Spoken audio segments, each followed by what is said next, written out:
Screen visible है सबको? अरे यार, जी मैम। ओके।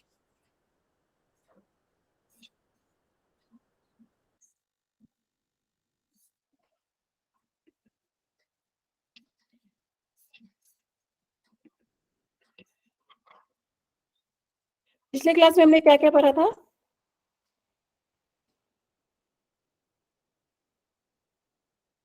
कोई भी एक बताइए।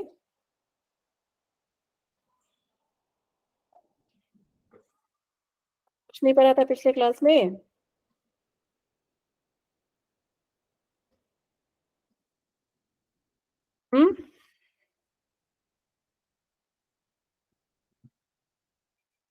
सुन पा रहे हैं आप लोग मुझे? हेलो, जी मैम। मैम क्या क्या पढ़ा था मैम पिछले क्लास में? एक बार रिवाइज कर लेते हैं, रिकैप कर लेते हैं। मुझे कुछ डिस्कस भी करना है पिछले क्लास के रिगार्डिंग, आपसे बताइए। मैम ये ग्राफ से हमने राइट स्क्यूड, लेफ्ट स्क्यूड और कट ऑफ पढ़ा था। ठीक है।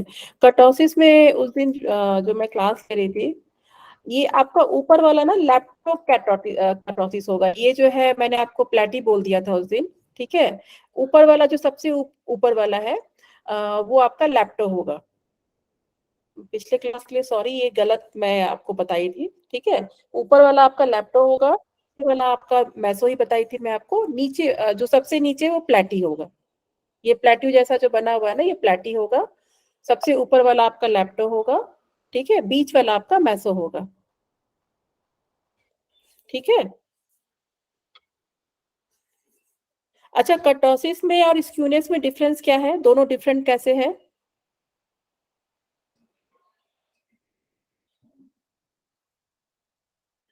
दोनों में क्या डिफरेंस है, कैसे डिफरेंस है दोनों?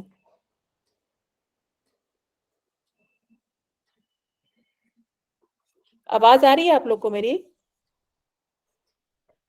मैम मैं ट्राई करूँ क्या? आवाज आ रही है? हाँ मैम बताइए। इसमें लेफ्ट राइट घटता घटता भी, लेफ्ट तरफ घटता और राइट तरफ बढ़ता है, जबकि इसमें कीटोसिस में एक बीच में ही मीन्स की तरफ बीच में ही बढ़ता है, ऐसा आप बोल सकते हैं? हाँ हाँ, बिल्कुल बोल सकते हैं। अगर इसको टेक्निकल टर्म में आप बोलिएगा तो इसको ऐसे बोलिएगा कि स्क्यूनेस में क्या हो रहा है कि आपका हॉरिजॉन्टल हो रहा है, जो भी हो रहा है, ठीक है। हॉरिजॉन्टली हो रहा है, लेकिन इसमें वर्टिकली हो रहा है। मतलब हॉरिजॉन्टली मतलब क्या होता है कि मतलब ये नीचे की तरफ भाग रहा है, ठीक है। लेकिन जो है वर्टिकल में क्या होता है, ये ऊपर की तरफ जा रहा है। कर्टोसिस में क्या हो रहा है, वर्टिकली जा रहा है, ऊपर की तरफ। यहाँ बहुत ज्यादा मीन मतलब जो मिडिल वैल्यू है ना, यहाँ पे लोअर वैल्यू कम कम आने के कारण, क्योंकि इस तरफ का वैल्यू ये ऊपर क्यों किस लिए जा रहा है? अगर कर्टोसिस हो रहा है नॉर्मल डिस्ट्रीब्यूशन में या बेल कर्व में, तो क्यों क्यों हो रहा है? एवरेज वैल्यू ज्यादा। एवरेज वैल्यू एक ही वैल्यू जो है वो ज्यादा आ रहा है। जो एवरेज वैल्यू उसमें जो है मिनिमम वैल्यू और मैक्सिमम वैल्यू कम है, ठीक है। मान लीजिए 1 से 10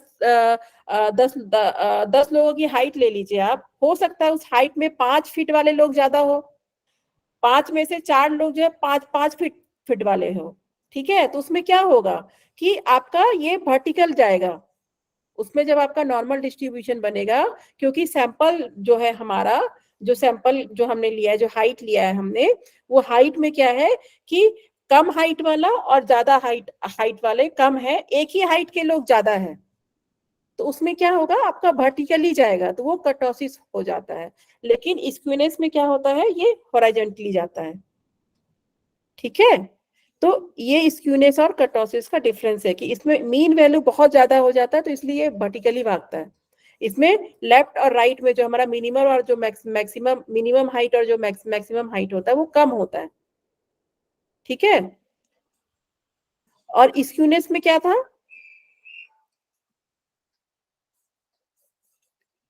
स्क्यूनेस में क्या था, लेफ्ट और राइट वैल्यू। तरफ स्क्यू होता था, लेफ्ट राइट।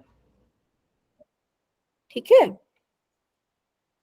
ये समझ में, देखिए स्टैटिस्टिक्स से क्वेश्चंस बहुत कम आते हैं, बहुत ज्यादा क्वेश्चंस नहीं बनते, मतलब इस एरिया से बहुत ज्यादा क्वेश्चंस नहीं है, लेकिन अगर क्वेश्चन बन गए तो ठीक है, अगर क्वेश्चन बन गए तो आपको ये टर्मिनोलॉजी पता होना चाहिए कि स्क्यूनेस क्या होता है, कर्टोसिस क्या होता है। ठीक है, पिछला क्लास सबको क्लियर था? कोई भी ऐसा जिसको क्लियर ना हो?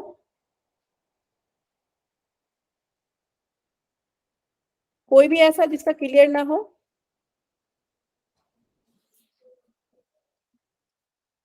कुछ समझ में ही नहीं आया पिछले पिछले क्लास में? सुन पा रहे हैं आप लोग मुझे? क्लियर है मैम पिछली क्लास। क्लियर है, ठीक है। चलिए मैम ये एक बार क्वेश्चन, इसका हाँ मैम बताइए। एक बार इसका क्यूनेस और मैम ये कर्टोसिस का मैम थोड़ा सा डिफरेंस एक बार और बता देना मैम, थोड़ा क्लियर हो अच्छा जाएगा। ठीक है, मैं एक बार फिर से रिपीट कर देती हूँ। पिछले बार मैंने आपको कैरेक्टरिस्टिक पढ़ाया था कि नॉर्मल डिस्ट्रीब्यूशन जिसको हम बेल कर्व बोलते हैं, ठीक है, उसका कैरेक्टरिस्टिक क्या है। तो पिछले साल ये क्वेश्चन, मतलब पिछली बारी जो एग्जाम हुआ है उसमें ये क्वेश्चन आया हुआ है। मैं आपको 5 ऑप्शंस बताती हूँ, 5 ऑप्शंस में मुझे बताइएगा कि कौन सा ऑप्शन जो है होगा। ठीक है, 5 ऑप्शंस में कौन सा ऑप्शन होगा। इसमें कैरेक्टरिस्टिक पूछा जा रहा है कि नॉर्मल डिस्ट्रीब्यूशन का कैरेक्टरिस्टिक पढ़ा था हमने पिछले क्लास में। आप लोग रिवीजन नहीं कर रहे या क्लास को घर में फिर उसको रिवाइज नहीं कर रहे हैं लग रहा है। पढ़ा था मैम। पढ़ा था ना, तो मैं आपको 5 अभी बताती हूँ, मुझे आप बताते जाइएगा कि ये ऑप्शन होगा कि नहीं होगा। इसमें पूछ रहा है, ये पिछले बार जो आपका जून में जो पेपर हुआ है उसमें आया हुआ है ये क्वेश्चन कि the characteristic of normal distribution curve. इसमें कैरेक्टरिस्टिक पूछ रहा है जो हमने पिछले क्लास में पढ़ा था। पहला आंसर है, पहला इसका ऑप्शन है कि it reflects asymmetrical distribution. Asymmetrical क्या होता है? क्या बेल कर्व जो पढ़ा था हमने नॉर्मल डिस्ट्रीब्यूशन, क्या वो एसिमेट्रिकल होता है? यस और no? No ma'am, yes ma'am. Symmetrical. Symmetrical No. होता है, ठीक है। सिमेट्रिकल में बताई थी ना कि जैसे अपने बॉडी को भी 20 से आप डिवाइड करेंगे तो जो आपके लेफ्ट में होगा वही राइट में भी होगा।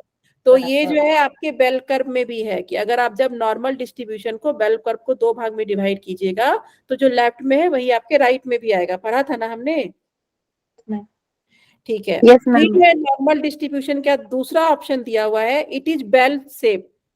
बेल शेप्ड होता है जो नॉर्मल डिस्ट्रीब्यूशन है, क्या वो बेल शेप्ड होता है? Yes ma'am. होता है ना। तो इसका मतलब Yes. क्या होगा कि नंबर ए नहीं होगा, ए सिमेट्रिकल नहीं होता है, सिमेट्रिकल होता है।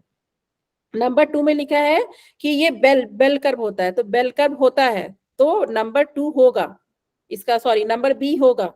तो इसका ऑप्शन बी सही है कि जो है ये जो हमारा नॉर्मल डिस्ट्रीब्यूशन है वो बेल कर्व होता है। ठीक है, it does not show standard deviation. Bell का जो नॉर्मल डिस्ट्रीब्यूशन है वो स्टैंडर्ड डेविएशन शो नहीं करता है। ये रॉन्ग है मैम। करता है मैम। करता है, वेरी गुड। क्या क्या मीन, करता है तो? इसमें मीन और दो पैरामीटर में डिवाइड होता है ना, मीन और standard standard deviation. Deviation, very good. इसमें 2 चीज होता है, मीन और स्टैंडर्ड डेविएशन होगा ही होगा। जब भी नॉर्मल डिस्ट्रीब्यूशन होगा उसमें वो बेल शेप भी होगा और मीन और स्टैंडर्ड डेविएशन भी होगा। ठीक है, ऑप्शन डी है the mean, mode and median coincide at the centre of distribution. मतलब मीन, मोड और मीडियन सब एक ही सेंटर पे होता है, यहीं पे होता है, एक ही जगह होता है मीन, मीडियन, मोड। सही है गलत है? सही है मैम। सही है ना?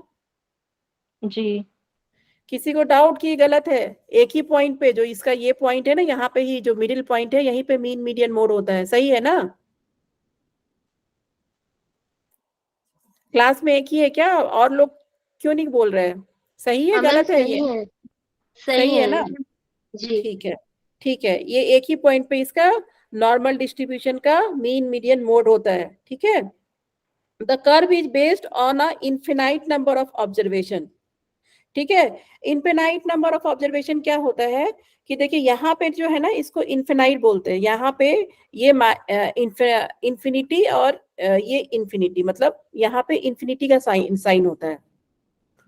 ठीक है, तो इसीलिए मैं उस दिन बोली थी कि ये दोनों ना टच नहीं करता। जो नॉर्मल बेल कर्व होता है ना वो हमेशा जो है वो हमेशा कभी भी जो उसका टेल होता है ना वो टच नहीं करता है। कल बताई थी ना मैं आपको क्लास में, यस मैम। ठीक है। तो ये भी इसका एक प्रॉपर्टी है कि जो नॉर्मल डिस्ट्रीब्यूशन है ये दोनों कभी एक दूसरे को टच नहीं करता है, ये लाइन और ये लाइन, ठीक है।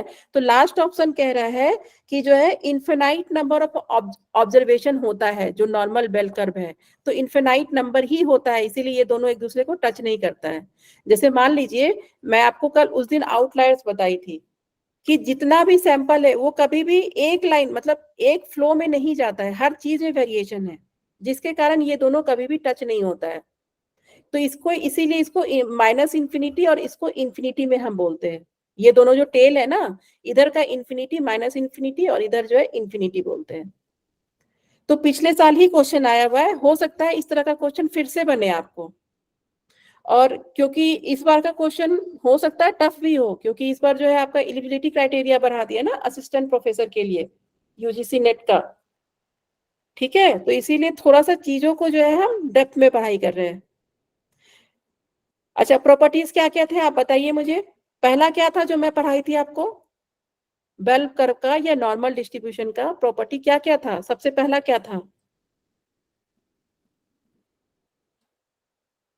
Normal पहला वाला distribution. था mean median mode are equal. हाँ, मीन मीडियन मोड और इक्वल, ठीक है। Shape of distribution is bell symmetric, shape का डिस्ट्रीब्यूशन होता है। ठीक है। और उसके बाद mathematically it can be describe by 2 parameters. देखिए ये तीनों ऑप्शंस में थे, इसी बार का क्वेश्चन है ये तीनों ऑप्शन में थे आपके कि मीन मीडियन मोड एक ही पॉइंट पे आएगा, जो है इसका शेप जो है सिमेट्रिकल होगा, और mathematically it can be describe by 2 parameters mean and standard deviation. अगर आपको पढ़ाया हुआ है और आप करके नहीं जाइएगा तो फिर कितना अफसोस का बात है बताइए। तो इसीलिए जो एटलीस्ट दिया हुआ है स्लाइड्स में उसको ध्यान रखिए, बहुत कम वर्ड्स दिए हुए स्लाइड्स में याद करने के लिए, आप लोग पढ़ाई नहीं कर रहे हैं, ठीक है।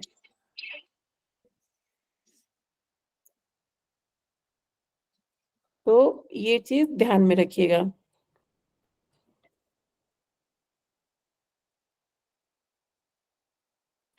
अच्छा, ये बहुत ज्यादा आपका इम्पोर्टेंट नहीं है, ये एक्चुअली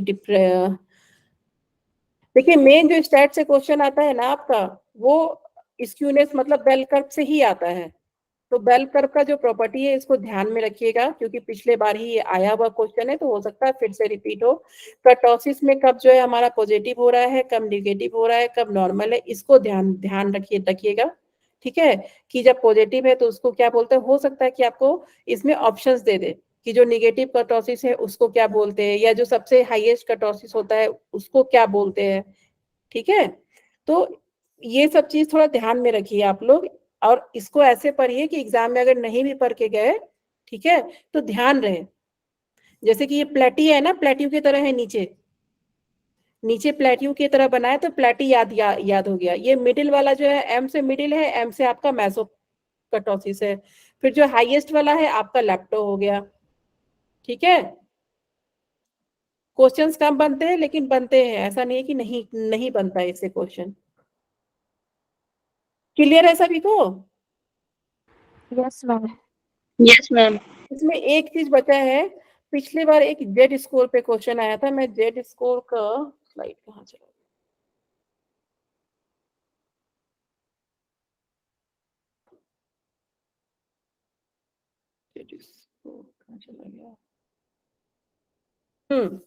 पिछले बार एक क्वेश्चन आपका जेड स्कोर से भी आया था। जेड स्कोर कुछ भी नहीं होता है, देखिए इसको ऐसे समझिए आप, स्टैंडर्ड डेविएशन आपको पता है क्या होता है?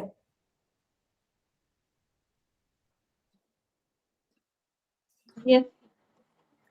ठीक है, तो देखिए यही था हमारा बेल कर्व, ऐसे ही था। यहाँ पे हमारा मीन मीडियन मोड था बीच में, और कोई भी चीज जो है हम तुलना करते हैं तो किससे करते हैं, इसी मिडिल पॉइंट से करते हैं, चाहे ठीक है ना, चाहे वो कम से करना हो चाहे ज्यादा से करना हो, जब भी हमारा कोई कुछ भी हम तुलना करते हैं तो ये मिडिल वैल्यू से करते हैं, एवरेज से करते हैं, ठीक है। तो एवरेज से अब देखिए मान लीजिए कि यहाँ पे आपका कुछ ऐसे बन रहा है ग्राफ, हाँ हाँ। माइक माइक म्यूट कर लीजिए प्लीज। ठीक है, ऐसे बन रहा है। आज हेमंत जी क्लास में है?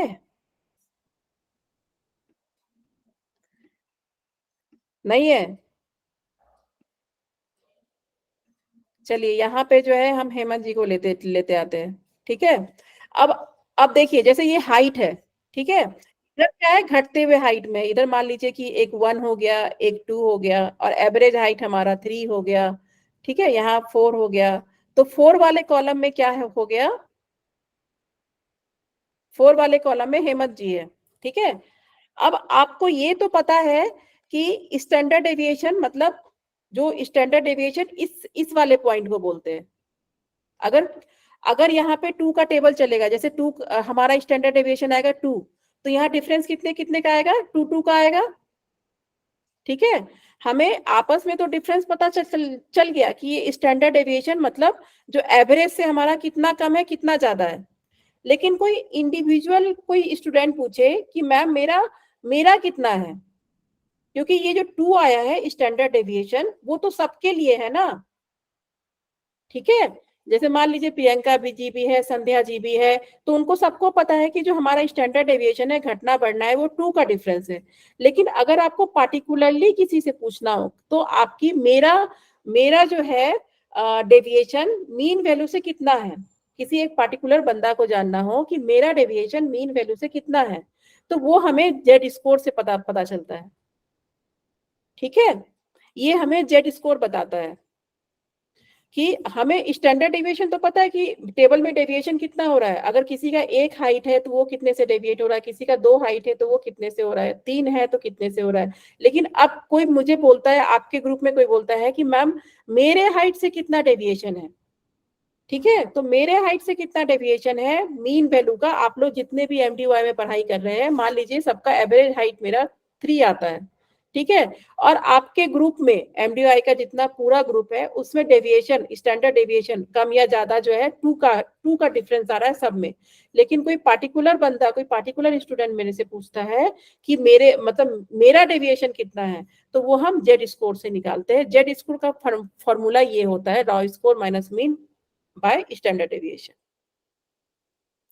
ठीक है, जेड स्कोर समझ में आया? देखिए मीन पता है ना आपको कि मीन यहाँ पे हमारा 3 है। ठीक है, और स्टैंडर्ड डेविएशन हम फॉर्मूला से निकालते हैं। मीन निकालना आता है आपको कि जैसे एवरेज निकालते हैं, अगर टेबल में जैसे निकालते हैं एवरेज, तो अगर मेरा मीन दिया हुआ है 3 है, स्टैंडर्ड डेविएशन मैंने जैसे 2 बोला, मान लीजिए कि 3 का स्टैंडर्ड डेविएशन फॉर्मूला लगाने से मेरा 1.6 आता है। ठीक है, तो स्टैंडर्ड डेविएशन तो आपको सबको पता है कि आप लोग में गैप कितने का आ रहा है, 1.6 का आ रहा है। ठीक है, लेकिन एक पार्टिकुलर आदमी बोलता है कि मेरा कितना है, तो वो हमारा जेड स्कोर है। अगर मीन जो है 3 है, स्टैंडर्ड डेविएशन मेरा 1.6 आ रहा है, और जो रॉ स्कोर है वो भी 3 है हमारा, तो इसका स्टैंडर्ड डेविएशन क्या निकल गया? ये देखिए, ये बताया हुआ है सिर्फ, ये 0 आ गया यहाँ पे। स्टैंडर्ड ये जेड स्कोर का टेबल होता है मेरे पास, जैसे कि लॉग टेबल होता है ना कि हर डिजिट का एक वैल्यू दिया होता है, उसी तरह जेड स्कोर का भी टेबल होता है। तो उतना हम लोग को डेप्थ में नहीं जाना, बस आपको पता होना चाहिए कि जेड स्कोर होता क्या है। बेल कर्व जब हम बनाते हैं, जब हम इसमें मीन पता होता है, स्टैंडर्ड डेविएशन पता होता है, तो हमें अगर किसी पार्टिकुलर बंदे का किसी का निकालना है कि मेरा कितना है, मेरा हाइट कितना, एवरेज हाइट से मेरा कितना कम है या कितना ज्यादा है, तो वो हमें जेड स्कोर से पता चलता है। ठीक है, यस मैम। देखिए पिछली बार हमने ना एक क्वेश्चन किया था, याद है क्वेश्चन आप लोग को? पिछली बार का एक क्वेश्चन किया था ना हमने, क्या था वो? अच्छा, ये हुआ है आप लोग का बिटवीन ग्रुप और within group? No ma'am. नहीं पढ़ाया ना अभी मैंने? नहीं। देखिए ये टेबल बना हुआ है, ठीक है, ये टेबल से आपको ये हेल्प मिलेगा। इतना डीप में नहीं पढ़ना है, लेकिन अगर किसी को डीप में पढ़ने का मन हो तो ठीक है। ये कि जब हम कोई टेस्ट लगाते हैं तो वो कैटेगोरिकल में क्या क्या था आपका? कैटेगोरिकल और कंटिन्यूअस कहाँ पढ़ा था हमने? कहीं पढ़ा था ये 2 वर्ड हमने, कैटेगोरिकल और कॉन्टिन्यूअस पढ़ा था हमने, नॉमिनल, ऑर्डिनल, क्या था ये सब? Ma'am non parametric test. Scale था पहले जो मैं पूछ रही हूँ पहले वो मुझे बताइए, मैं बता धीरे धीरे सब पे चलेंगे हम लोग। कैटेगोरिकल और कॉन्टिन्यूअस कहाँ पढ़ा था हमने? यस मैम, स्केल लेवल्स था ऑफ मैम मेजरमेंट में पढ़ा था level of ma'am. Levels measurement. Of very very good, levels of measurement में पढ़ा था हमने। कैटेगोरिकल और कैटेगोरिकल में क्या क्या था? मैम नॉमिनल और नॉमिनल और ऑर्डिनल था। ऑर्डिनल। नॉमिनल और ऑर्डिनल। अगर आपका नॉमिनल और ऑर्डिनल डेटा आ रहा है तो उसमें जो टेस्ट होगा वो नॉन पैरामेट्रिक होगा। नॉन पैरामेट्रिक के लिए आपको टेस्ट का नाम दिया हुआ है, chi square test for independence और chi square test for goodness. देखिए ये आपको इतना डीप में पढ़ना नहीं है, मैं क्योंकि रिसर्च पढ़ रहे हैं तो थोड़ा आइडिया मैं दे रही हूँ कि कैटेगोरिकल और कॉन्टिन्यूअस जो हमने लेवल्स ऑफ मेजरमेंट में पढ़ा था उसमें नॉन पैरामेट्रिक टेस्ट है। कॉन्टिन्यूअस में हमारा दो ग्रुप में बढ़ जाता है, विद इन ग्रुप और between group. With in group और बिटवीन ग्रुप क्या होता है? जब हम प्री और पोस्ट में मेजरमेंट निकालते हैं ना, देखिए मेरे पास कौन सा, अगर हम एक्सपेरिमेंटल ग्रुप बनाते हैं तो कौन से दो ग्रुप होते हैं हमारे पास? 2 ग्रुप होता है ना हमारे पास। कौन कौन सा होता है 2 group? Active and control control. Group और क्या क्या? Control group ma'am. Very good. Experimental group और कंट्रोल ग्रुप होता है, ग्रुप। ठीक है। तो हम उसमें जब हम किसी को जो है, मतलब मान लीजिए कि हमारा जो है, तो उसमें डेटा कितनी बार लेते हैं हम? मान लीजिए कि योगा का ही ले रहे हैं तो 2 बार प्री और पोस्ट।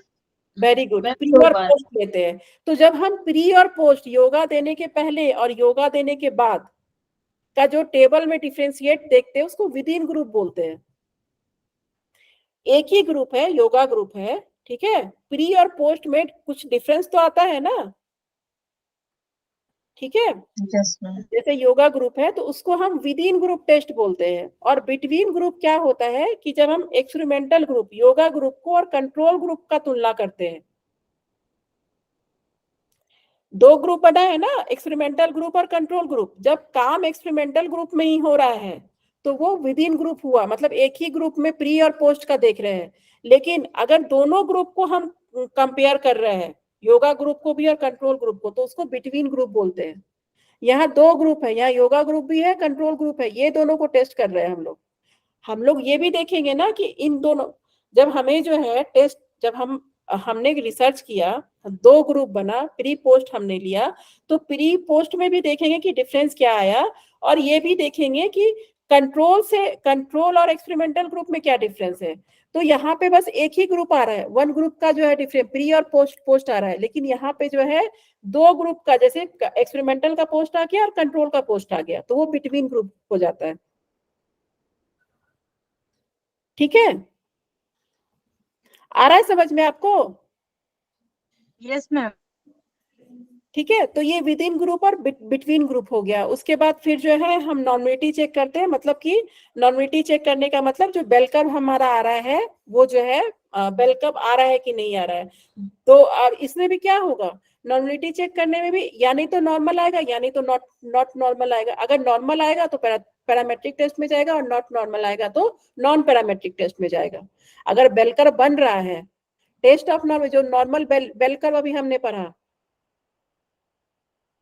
ठीक है। और फिर जो है, देखिए यहाँ ये इतना डेप्थ में नहीं पढ़ना है, लेकिन आप अच्छे से सोच पाए इसीलिए मैं बता रही हूँ आपको। तो इस टेबल में आपको बताया गया है कि कैसे कैसे क्या होता है, कैसे कैसे हमारा टेस्ट बढ़ता है, कैसे हम जो है ये सब चीज पढ़ा हुआ है हमारा। With in group, between group, किसी कोई ऐसा है जिसको समझ में नहीं आया हो? मैम एक बार विद इन ग्रुप और बताइए ना, बिटवीन तो पता चला, अच्छा ठीक है, कंट्रोल और मैं उसमें अभी कंपेयर करना। इसका टेबल बना हुआ है, वो उसी से मैं आपको बता देती हूँ with in group, between group का।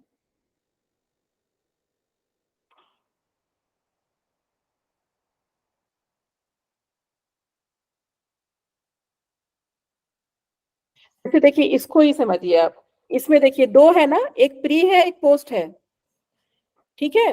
ये एक मान लीजिए एक्सपेरिमेंटल ग्रुप है और एक कंट्रोल ग्रुप है, ठीक है। तो एक एक्सपेरिमेंटल ग्रुप है, एक कंट्रोल ग्रुप है, तो दोनों से हम डेटा ले रहे हैं ना, एक्सपेरिमेंटल ग्रुप से भी ले रहे हैं डेटा हम, एक प्री डेटा ले रहे हैं और एक पोस्ट डेटा ले रहे हैं। मतलब हमने योगा सेशन दिया, योगा सेशन देने के पहले हमने जितना भी असेसमेंट टूल था उसको लिया उनसे, उनका हाइट वेट जो भी था, जो भी हमें चाहिए था वो हमने ले लिया। फिर 3 महीने तक इनको योगा सेशन दिया, फिर 3 महीने के बाद फिर से उनका डेटा लिया हमने, ठीक है। और जो कंट्रोल ग्रुप था उसका हमने कुछ नहीं किया, उसको हम जो रूटीन पे थे 3 महीने पहले भी हमने डेटा लिया, और जो वो काम कर रहे थे उनपे कोई हमने, मतलब हमारा नॉर्मल कंट्रोल ग्रुप था, और फिर से उनका हमने डेटा लिया। तो दोनों में डेटा ले रहे हैं ना, एक्सपेरिमेंटल ग्रुप में भी आप प्री डेटा ले रहे हैं और पोस्ट डेटा ले रहे हैं, और कंट्रोल ग्रुप में भी आप प्री और पोस्ट ले रहे हैं, यही हो रहा है ना। Yes ma'am. तो जब आप एक ही ग्रुप का प्री और पोस्ट कंपेयर करते हैं, जैसे मान लीजिए एक्सपेरिमेंटल ग्रुप का ही प्री और पोस्ट कंपेयर कर रहे हैं, सिर्फ इसी ग्रुप का प्री और पोस्ट कर रहे हैं, तो वो क्या हो जाएगा, ये हो जाएगा विद इन ग्रुप, ओके। ठीक है। तो इसको बोलेंगे हम विद इन ग्रुप। लेकिन अगर मान लीजिए, हाँ बताइए मैम, क्योंकि उसमें कंट्रोल ग्रुप में अगर हम कोई इंटरवेंशन दे ही नहीं रहे एक्चुअली, हाँ। तो इसीलिए जो विद इन जो आप बोल रहे हो वो सिर्फ एक्सपेरिमेंटल नहीं माना जाएगा, क्योंकि उसका ले भी लेंगे तो कोई फर्क ऐसा पड़ेगा नहीं। नहीं, देखिए विद इन ग्रुप दोनों में हो सकता है, या नहीं तो आप एक्सपेरिमेंटल ग्रुप का प्री पोस्ट कीजिए, कंपेयर कीजिए, ठीक है। और या नहीं तो आप जो है कंट्रोल ग्रुप का, मतलब जब प्री और पोस्ट में हो रहा है, विद इन में काम हो रहा है ना, हमारे शरीर में अगर हम विद इन बोलते हैं तो अपने अंदरूनी अंदर के लिए बोलते हैं ना, जैसे कि प्री और पोस्ट हो रहा है, तो प्री और पोस्ट में ये विद इन हो गया, चाहे वो एक्सपेरिमेंटल ग्रुप में कीजिए चाहे कंट्रोल ग्रुप में कीजिए। लेकिन बिटवीन होता है जब हम पोस्ट मान लीजिए एक्सपेरिमेंटल ग्रुप का भी जो है हमारा पोस्ट हो और कंट्रोल ग्रुप का भी पोस्ट हो, अगर इन दोनों में हम कंपेयर करेंगे तो ये बिटवीन हो जाएगा, ठीक है। आप जब हम डेटा करेंगे, स्टैटिस्टिकल एनालिसिस लगाएंगे, तो हम देखेंगे ना, एक तो हम देखेंगे कि योगा देने से फायदा हुआ कि नहीं हुआ, फिर दूसरा हम ये भी तो चेक करेंगे कि जो कंट्रोल ग्रुप में 50 स्टूडेंट थे, ठीक है, जो 50 सैंपल था हमारा, इन दोनों के पोस्ट में कोई क्या क्या डिफरेंस आया, जो योगा कर रहे थे और जो योगा नहीं कर रहे थे। तो जब दो ग्रुप का पोस्ट जो है हम कंपेयर कर रहे हैं तो वो बिटवीन ग्रुप हो जाता है, और जब हम प्री और पोस्ट कर रहे हैं तो विद इन ग्रुप हो जाता है। मैम, हाँ। अगर हम कंट्रोल ग्रुप को कोई दे ही नहीं रहे हैं कुछ भी पैकेज, तो फिर उनका जो हमने प्री लिया है वही पोस्ट भी आएगा एज यूजुअल, अगर हम उन्हें दे ही नहीं रहे हैं कोई नहीं, एक्सरसाइज। ऐसा नहीं होता है। बहुत बारी में जब हम लोग रिसर्च करते हैं तो बहुत बारी में ऐसा क्या होता है, मान लीजिए कि जो है योगा मॉड्यूल ही गलत बना हो, बहुत बारी ऐसा होता है। आप जब योगा पेपर पढ़ेंगे ना तो बहुत बारी अच्छा, ऐसा मतलब होता है। ये चेक करने के लिए मैम कि फिर अगर क्या चेंजेस आए और क्या हाँ, कंट्रोल की तरफ बिल्कुल भी जा बिल्कुल रहा है हमारा बिल्कुल। रिजल्ट। जैसे मान लीजिए आप योगा कर रही है, मैं योगा नहीं कर रही हूँ, मैं कंट्रोल ग्रुप में हूँ और आप योगा कर रही हैं, आप अपने बीमारी से लड़ने के लिए आप फाइट कर रही है, मैं कुछ भी नहीं कर रही हूँ, तो मेरे और आप में भी तो कंपैरिजन होगा ना, कि मैं कुछ भी नहीं कर रही हूँ तो मेरे में क्या फर्क पड़ रहा है, और आप जो है मतलब कुछ कर रही है, योगा कर रही है, तो आप में क्या फर्क पड़ रहा है। तभी तो दो ग्रुप है ना, एक एक्सपेरिमेंटल ग्रुप, एक कंट्रोल ग्रुप। तो इन दोनों के भी तो पोस्ट में हम देखेंगे, बहुत बारी रिसर्च में ऐसा होता है कि पोस्ट ग्रुप का रिजल्ट अच्छा आ जाता है और योगा ग्रुप माइनस में चला जाता है, बहुत बारी ऐसा होता है, ठीक है। तो जब हम योगा ग्रुप, मतलब एक्सपेरिमेंटल ग्रुप और कंट्रोल ग्रुप दोनों को, इसमें दो ग्रुप आ रहे हैं, एक्सपेरिमेंटल भी आ रहा है और कंट्रोल भी आ रहा है, जो हमारा बिटवीन ग्रुप डिजाइन है, ठीक है। जो बिटवीन ग्रुप है हमारा, इसमें दोनों हो रहा है, दोनों के पोस्ट को कंपेयर कर रहे हैं, और विद इन ग्रुप में सिर्फ प्री और पोस्ट हो रहा है, कि प्री में जो था वो पोस्ट में क्या है। ऐसा मत सोच के चलिए कि योगा दे रहे हैं तो वो काम करेगा ही करेगा, या रिजल्ट आएगा ही आएगा, ऐसा भी तो हो मैम सकता है। ऐसा भी समझ सकते हैं कि विद इन ग्रुप में सिर्फ एक ही ग्रुप का ही कंपैरिजन हो रहा, प्री और बिल्कुल पोस्ट का, बिल्कुल है और ना। हाँ, बिटवीन और ग्रुप भी इसमें दोनों दोनों का, ग्रुप के पोस्ट का कंपेयर या प्री का कंपेयर हो रहा है सब। बिल्कुल यही है कि हम विद इन ग्रुप में एक ही ग्रुप का हो रहा है और बिटवीन ग्रुप में दोनों ग्रुप का हो रहा है, ठीक है। क्योंकि हमें भी देखना है ना, जो कंट्रोल में, देखिए ये सोच के अधिकतर ऐसा ही होता है कि रिसर्चर जो है यही सोच के करता है कि हम योगा दे रहे हैं तो इसमें जो है रिजल्ट आएगा, लेकिन जो चीज आएगा उसी चीज पे तो हमें विश्वास, ऑब्जेक्टिव है ना, रिसर्च क्या है, उसमें ऑब्जेक्टिविटी है, उसमें जो आएगा वही हमें बताना है, ठीक है। तो प्री और पोस्ट जब एक ही ग्रुप में हो रहा है तो उसको हम क्या क्या बोलते हैं, और पोस्ट पोस्ट में क्या बोलते हैं। जब यहाँ पे एक ही ग्रुप है तो ये विद इन ग्रुप हो गया, और जब दो दो ग्रुप का कंपेरिजन हो रहा है तो वो बिटवीन ग्रुप हो गया। आया समझ में? Yes ma'am ma'am. जैसे कि आपने बोला जो माइनस में भी अगर कभी कभी हो जाता है तो जैसे कि एक्सपेरिमेंटल है और हम ह्यूमंस पर भी कर रहे हैं तो इसके कोई साइड इफेक्ट्स भी हो सकते हैं या पर्टिकुलर किसी व्यक्ति को प्रॉब्लम भी हो सकती है? बिल्कुल बिल्कुल होता है ऐसा, ऐसा बहुत बारी होता है। मतलब कि योगा देने के बाद कुछ डिफिकल्टी आ गई, या हमने ज्यादा ध्यान नहीं दिया अपने रिसर्च पे, या उनको पहले से कोई प्रॉब्लम था, कोई कंपाउंडिंग फैक्टर था उनके साथ, ठीक है। तो बहुत होता है ऐसा, इसीलिए मैं आपको बार बार बोलती हूँ थ्योरेटिकल और प्रैक्टिकल दोनों बिल्कुल डिफरेंट होता है। ऐसा नहीं है कि हम ऐसा सोच के ही करते हैं, काम यही सोच के करते हैं कि काम मतलब जो भी इंटरवेंशन हम दे रहे हैं, जो भी दवाई दे रहे हैं, योगा दे रहे हैं, जो भी इंटरवेंशन दे रहे हैं, ये यही सोच के करते हैं कि उसका रिजल्ट आएगा। इसीलिए तो हम कंट्रोल ग्रुप बनाते हैं ना, यस मैम। ठीक है। इसीलिए हम कंट्रोल ग्रुप बनाते हैं। तो इसीलिए दो ग्रुप होता है, एक्सपेरिमेंटल और कंट्रोल। यही एक्सपेरिमेंटल डिजाइन का है, और मैनिपुलेशन करते हैं हम एक्सपेरिमेंटल ग्रुप में, ठीक है। उसका रिजल्ट सिर्फ देखने के लिए कि रिजल्ट आ रहा है कि नहीं नहीं आ रहा है।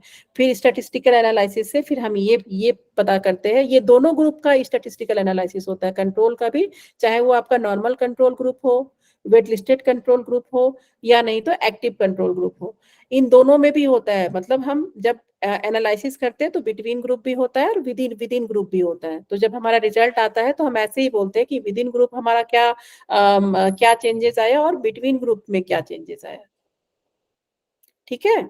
मैम जैसे लेकिन अगर जैसे ये रिसर्चेस वगैरह होती हैं तो ये भी जैसे अगर रिसर्च करते हैं तो एक्सपेरिमेंटल सपोज तो फिर ये भी तो जो हमारे ऑथेंटिक जो सोर्स हैं उनके बेसिस के अकॉर्डिंग ही वो करते होंगे ना, फिर भी ऐसा रिजल्ट आ जाता है क्या नेगेटिव? देखिए रिजल्ट का तो है कि अब देखिए रिजल्ट का क्या है कि हम तो पूरा यही कोशिश करके चलते हैं कि रिजल्ट अच्छा है, मतलब जैसा हम सोच रहे हैं वैसा ही है, किसी को कोई नुकसान नहीं हो। इसीलिए तो इतनी सारी कमेटी होती है ना, इथिकल कमेटी हो गया, CTRI हो गया, मतलब रिसर्च इतने सारे कमेटी से जो पास होता है, इसका ये भी रीजन है। लेकिन कभी कभी क्या होता है कि सक्सेसफुल नहीं हो पाता है।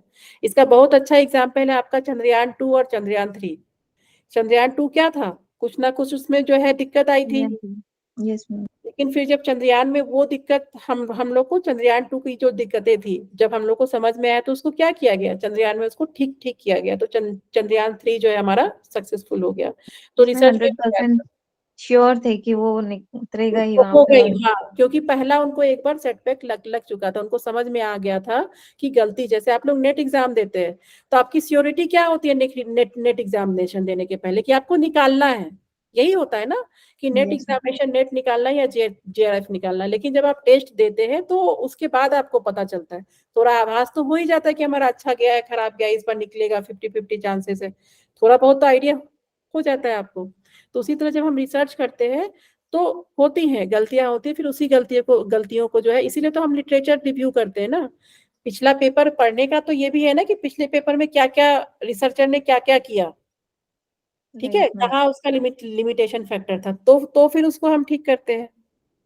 देखिए इतना डेप्थ में मैं आपको इसलिए बता रही हूँ कि पेपर में आप ना सोच सके कि आपको जो है, क्योंकि पेपर डायरेक्ट क्वेश्चन नहीं बनता है रिसर्च में, आपको भी पता है कोई भी डायरेक्ट क्वेश्चन नहीं बनता है UGC की नेट एग्जाम में। तो आपको उसमें सोचना पड़ता है ऑप्शन की ये ऑप्शन होगा कि नहीं होगा। तो जब आप इतने डिटेल में थोड़ा पढ़ाई कर लेते हैं तो आपको सोचने में और आसान होता है उस टाइम में, ठीक है। तो इसीलिए जो मैम है ये विद इन और बिटवीन ग्रुप आपका एग्जाम में नहीं आता है, लेकिन मैं आपको इससे थोड़ा क्लियरिटी मिला ना आपको पढ़ के, हाँ जी। है ना। हाँ बताइए। मैम ये वॉश आउट पीरियड ये क्यों कह रहे हैं, इसको क्या है ये? नहीं नहीं, ये तो मैं आपको एक्चुअली मुझे वो स्लाइड मिल नहीं रहा है जो with in group between group का था, तो इसीलिए मैं इस पे आपको बताई, ठीक है, विद इन और बिटवीन समझाने के लिए। ये जो है आप लोग का ये नहीं है, ठीक है। ये आप लोग का ये सब डिस्टिंक्शन मैचिंग का तो मैं पढ़ाई हुई, आपको वीडियो भी बना हुआ है इसका, पहले जब हम लोग कंपाउंडिंग फैक्टर पढ़ रहे थे, याद है आप लोग को? हम्म।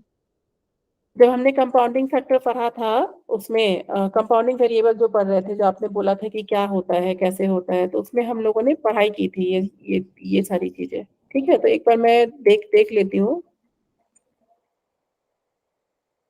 ये तो रेंडमाइजेशन का ये आपको पता चल ही गया था, मैचिंग रिस्ट्रिक्शन। ये आपका स्टैटिस्टिक क्या होता है, डिस्क्रिप्टिव स्टैटिस्टिक क्या होता है, मीन क्या है, मीडियन क्या है, मोड क्या है, रेंज क्या है, वेरिएंस, स्टैंडर्ड डेविएशन। ठीक है, डिग्री ऑफ ये देखिए, आपको सिर्फ जो है ना, अगर स्टैटिस्टिक्स में पढ़ना है तो बेल कर्व पढ़िए, उसकी प्रॉपर्टीज क्या होती है। ठीक है, लेफ्ट स्क्यूड कब हो रहा है, राइट स्क्यूड कब हो रहा है, ये सारी चीज को आप ध्यान में रखिए। बाकी जो है इतना इससे ज्यादा मतलब बेल कर्व से अलावा मैं नहीं देखी कि स्टैट्स में उन्होंने कुछ पूछा है। ठीक है, जेड स्कोर का एक बार क्वेश्चन आया हुआ था, तो इसीलिए जेड स्कोर कुछ भी नहीं होता है। जब आपको मीन वैल्यू से अपना पोजीशन जानना होता है तो वही आपका जेड स्कोर हुआ। ठीक है, वेरिएंस बता ही दी थी कि जब स्टैंडर्ड डेविएशन का हम स्क्वायर करते हैं, और स्टैंडर्ड डेविएशन क्या होता है वो भी मैं बहुत अच्छे से समझा दी हूँ आपको। रेंज क्या होता है, मोड क्या होता है, Z score, point estimate, interval estimate, sampling, ये इतना डिटेल में नहीं पढ़ना है आपको कि सैम्पलिंग डिस्ट्रीब्यूशन, नॉर्मल डिस्ट्रीब्यूशन, इतना डिटेल में नहीं जाना है। कर्टोसिस पे भी क्वेश्चंस आते हैं, लेकिन स्क्यूनेस वाले पे क्वेश्चन ज्यादा आते हैं आपके। ठीक है, नॉर्मल डिस्ट्रीब्यूशन की प्रॉपर्टीज क्या है, बस यही आपका जो है स्टैट्स का था जो खत्म हो गया है।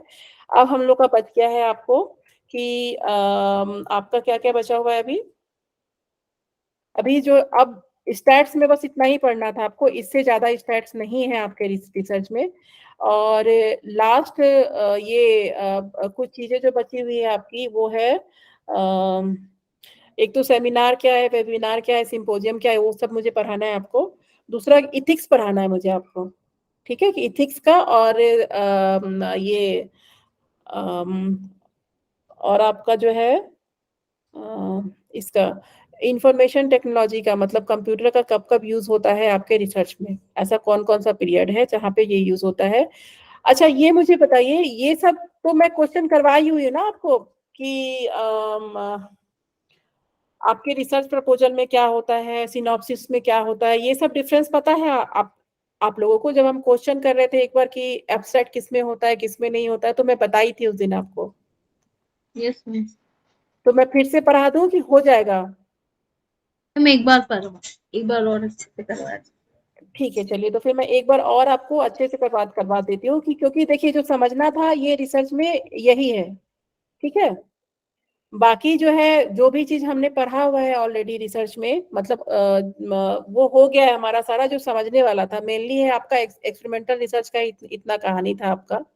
ठीक है, सैम्पलिंग वगैरह अच्छे से पढ़ के जाइएगा, क्वेश्चन आता है उससे। वेरिएबल्स अच्छे से पढ़ के जाइएगा, रिसर्च क्या होता है, जो भी क्वेश्चनेयर थे उससे क्वेश्चनेयर से बहुत क्वेश्चन आ रहे। और हाँ, प्लेगरिज्म ये मुझे पढ़ाना है। प्लेगरिज्म क्या होता है, किसी को पता है यहाँ पे? चोरी करना किसी का। साहित्यिक चोरी। बिल्कुल सही, किसी का कॉपी पेस्ट कर लेना, चोरी कर लेना, मतलब कि कोई रिसर्चर ऑलरेडी जो है रिसर्च किया हुआ है उसी का हमने कॉपी पेस्ट मान के अपना रिसर्च कर लिया। ठीक है, तो प्लेगरिज्म चेक कैसे होता होगा, कैसे लगता है आपको?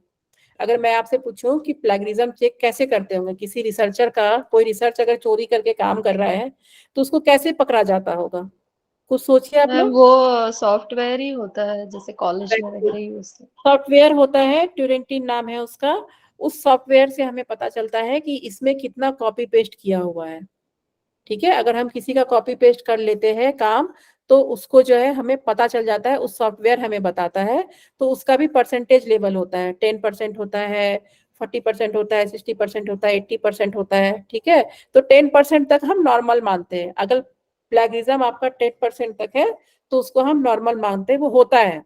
ठीक है, लेकिन 10% से ज्यादा नहीं होना चाहिए। फिर ये प्लेगरिज्म पे इस बार बहुत सारे क्वेश्चंस आए थे, बहुत सारे क्वेश्चंस, मतलब हर पेपर में आया था। योगा में तो नहीं आया था, क्योंकि योगा का रिसर्च का पेपर इजी ही आता है। लेकिन इस बार जो है दूसरे पेपर्स में प्लेगरिज्म पे बहुत सारे क्वेश्चन बने थे। ठीक है, तो इस बार के जो क्वेश्चंस है ना, उसके ऑप्शंस को और जितने भी क्वेश्चंस आए उसके ऑप्शंस को और टॉपिक्स को हम लोग को देखते हुए चलना है। अच्छा, मुझे एक ऑनेस्टली, सॉफ्टवेयर का नाम क्या बताया था आपने, प्लेगरिज्म चेक करने वो वाले मैं का? भी पढ़ाऊंगी आपको। इसको टर्नर 3 बोलते हैं उसको, इसका स्पेलिंग इसका होता है, मैं ऐसे भी पढ़ाऊंगी मैं आपको अभी ये सारी चीजें जो है ना। Okay ma'am. ठीक है, अभी पढ़ना है, अभी हमने पढ़ाई नहीं की है इसकी।